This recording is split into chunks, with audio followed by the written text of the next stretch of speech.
Mukama wita simwe. Haleluya. Mazina gange ne banyita Dennis Warugaba. Haleluya. Ndumuweereza mu kifo kino era mu kifo kino mazemu emyaka 17. Haleluya. Nze nga mpa obujulizi bwange musamani zange zemba mpeereza naye kuva last year mu December Mukama ngamba genda obujulizi genda obunyingamba Mukama obujulizi bwange mbubwa naye okutuusa Mukama bwe yandemeddeko zije mpa obujulizi. Ekisooka njagala munneebalize taata wange ne maama waffe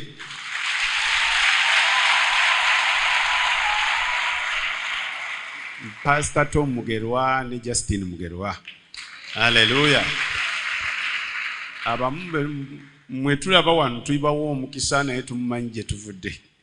Singa nze nterako obujulizi n'omubapyeyo ti Pastor Tom ambeeredde olutindo okubeera kino kyendi. Haleluya. Mukama nsumulidde ebintu byenjawulo naye ngenda kuwa bintu nga bibiri Mukama byagadde mpeera obujulizi. Mukama ekisooka yansumulira mu busungu. Haleluya. Nze ndowooza olunaku lwe nava mu lubuto lwa mama wange mukazi mukambwe. Haleluya. Kati mu baana be yazaala yajjayo kopi ye Warugaba. Haleluya. Kati nze nga najjanga obusungu busumbuwa ngenda mu makomera g'enjawulo nkuba abajaasi nkuba abapoliisi. Kati bwe najja nindokoka nintandika kuweereza Katonda. Nga bwe mumanyi nti okusumulwa lugendo nga sijandabe bisoomooza oluusi ne zivaako. Haleluya. Sijja kwerabira olunaku lumu nali ngenze kunoonya Mukama nga musumba Tom olunaku lumu yampita n'agamba mwana wange bagamba oli mukambwe. Nga ne Katonda abadde amponinga ndi mukambwe eri abantu. Zijjukira twali tusiiga amafuta awo edda abantu nga tebanaba kweyongera kuba bangi. Omukyalo omuna tukola layini yateekawo katebe. Ba Asha ne bamugamba ajja wakatebe. Bagamba tukuyitira Warugaba ninzija ningamba leero bwe ngenda kusitula nkasuka ebwero ndi pastor. Haleluya. Naata n'abakusumulwa bulungi. Yesu Kristo yeebazibwe. Kati mbanva ku lusozi muzeeyi amaze kumpa warning ne Katonda amaze kumpa warning ningenda nindangirira okusiiba naku 5 za July. Gwe gwali omulundi wange okusooka kufuna okusiiba July. Mukama nayogera nange ebigambo eby'amaanyi. Ninvaayo mu tenti gye nali ninzikirirawo mu ngobe nga nkoma okukyaki. Mukama ng'amanye yansumuludde. Kati bwe nalingira mu taxi yali ejjudde nali njogerera ku simu nga ndowooza kondakita n'awulira accent yange ya Kinyankole. Kati yala atudaawo nga nfeesinze mu maaso nga kikondakita kinene. Nagamba Abanyankole twabakoowa. Abanyankole ninsirika. Nakenda okuwulira ekisejja nga kimprovokinga nitandika okutuyana. Haleluya. Ningamba kino ekisajja sigenda kulinda ntuuke bunamwaya nakyo. Ni tukwatagana ni twana tulwanira mu taxi ni musonseka wansi w'entebe naye nga mu taxi gye ndimu nva mu kubeerawo kwa Mukama nga mulimu n'abakkiriza ababiri batudde mabega. Bagamba musumba Warugaba tolwana naye nga musumba Warugaba yakoze eki. Nga musumba Warugaba takyawulira kubanga obusungu buziba amaaso n'amatu. Haleluya. Okutuusa driver bwe yastopinga n'atutaasa. Yesu Kristo yeebazibwe. Bingi olugendo lubadde lungi. Lubadde lungi naye ndabye Mukama ng'azija asumulula step by step.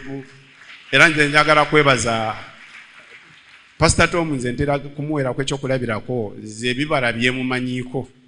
Nga nze Warugaba ayina ekibala ky'okugumiikiriza n'obukakamu.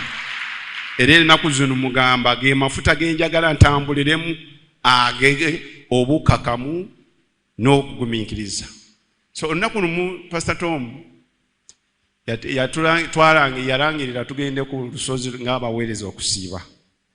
Ebiseera ebyo twagenda ne tusiiba naku 10. Kati ebiseera ebyo twalina kamotoka kamu kali katipa kati obudde bunyogovu nga bantu balinyata kitipa. Ningamba leero nze sigenda kugendera ku kitipa asiri matafaali. Ningana noza bamubuulira nategeera era nategeera bagenda kumubuulira. Ninyambuka twali tusula wali waggulu. Ningamba sijja kubigendayo kasipasinze nagamba njagala kuweereza Katonda.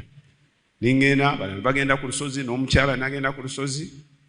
Kati ninkomawo ku makya nintuula wali mu nnyumba yo yali mu maaso awo ku shedi. Mzee yajja n'emmotoka yali ya blue Land Cruiser n'apakinga awo. Nayingira mu nyumba n'anaaba n'ayambala.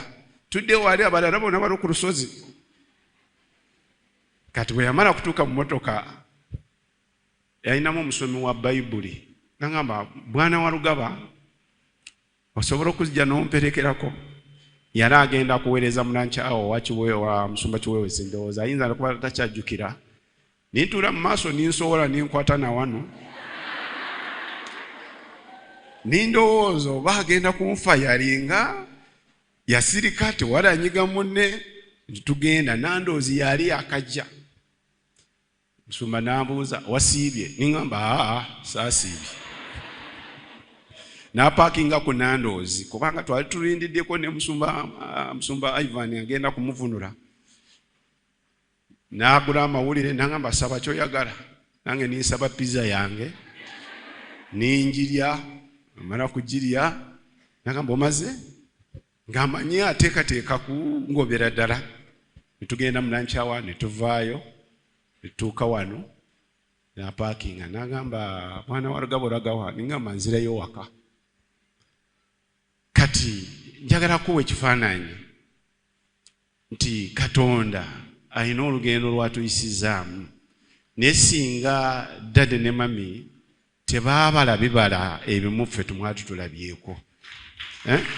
Kati Pastor Tom yalaba bye nakolanga, yalaba omusajja agenda kusumulwa naye Mukama amukozesa ataasandika akusumulula abalala.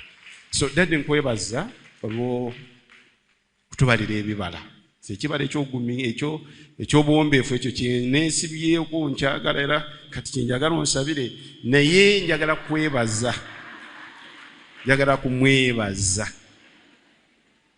Mu lugendo olwo lwonna Sitaani yankozesa ebintu bingi mu busungu. Waliwo nalwanagana n'aba KCCA nga ndi pastor nava no mu service yo esooka. Nindwanagana ne ba KCCA Nakasero. Twekuba nebantwala n'omukooti nindwanira omukooti ninfuluma naye nga ndi pastor atanaba kukyusibwa. Era nze bwe mpulirayo abantu bagamba teri kusumulwa babalimba. Buli muntu oteekwa kutuula n'oweetuula n'okebera n'ogamba naye. Naye olunaku lwe nasumulwa era twali mu kusiiba. Ennaku zali oba 7. Ninkabirira Mukama nga mpulira nange nkooye. Bintu bingi abamu abateera kubeera musamuni zange muzimba wa bujulizi bwange.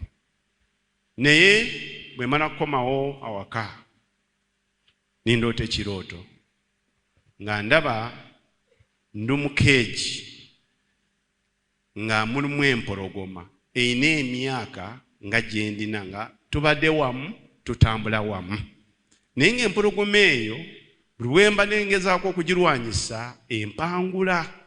Kati mu kirooto ekyo nindaba wamu mu keegi mwe twali nga mpulira nti lunaku olusembayo okubeera n'empologoma eyo either nze nteekwa kuvaawo oba yeeveewo. Haleluya.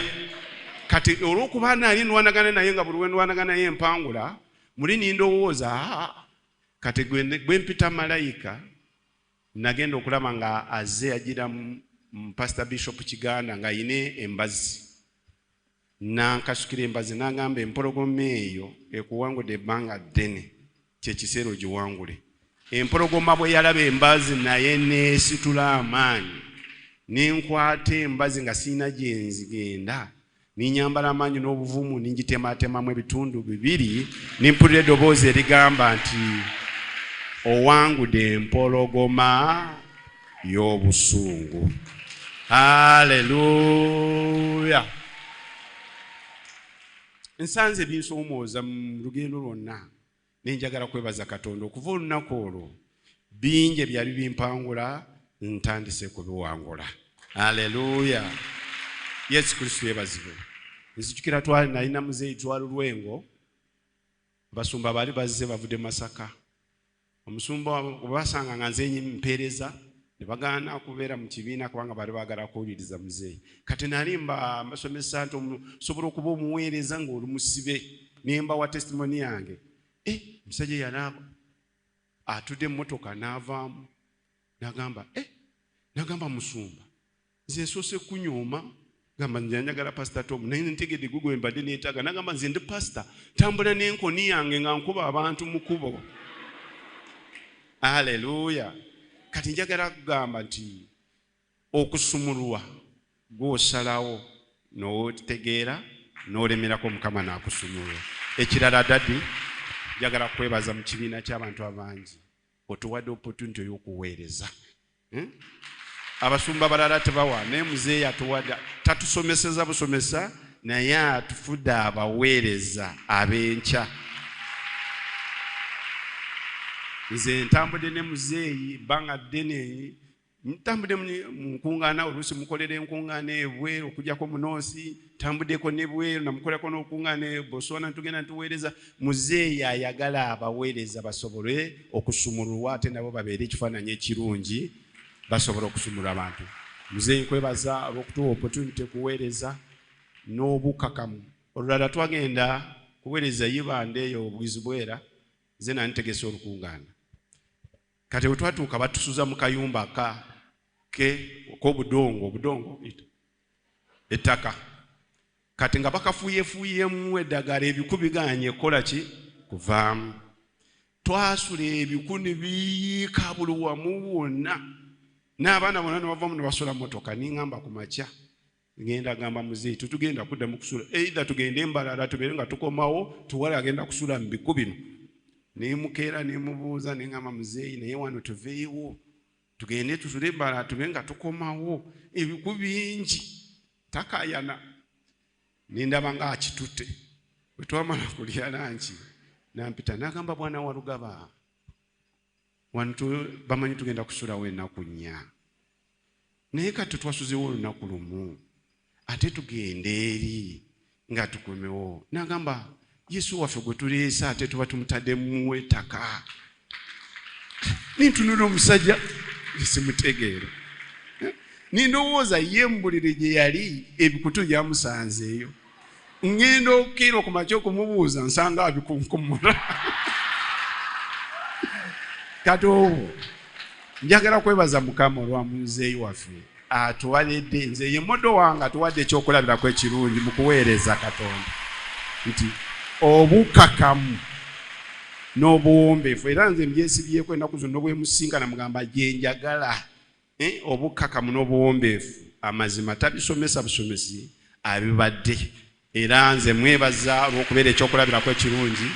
Kati nange muzeeyi okwebaza kwange nyina ente yange eri mu Buganda muno gye ngenda kuwa olw'okwebaza era Mukama akuteremusa njagala osabire era ekyobuwombeefu.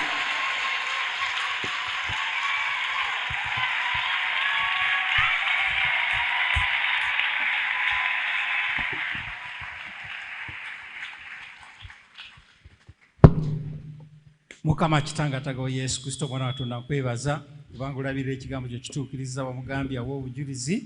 Mukama sobola omulinyisa eddaala eppya Mukama Katonda mukuweereza. Bw'otyo Mukama Katonda nga bw'atugamba nti omuntu yenna akuweerezanga ate okubanga atukula nga taliiko kamogo wadde olufunyiro lwonna. Bw'otyo Mukama Katonda mwongera amafuta gano Mukama Katonda nga bw'omwambudde enfunyiro zonna n'amabala. Mwongera amafuta Mukama Katonda aganaleeta abantu bangi mu bwakabaka bwo ennaku zonna era n'omukisa gumugoberere okuva olunaku lwa leero mu linnya lya Yesu. Amina.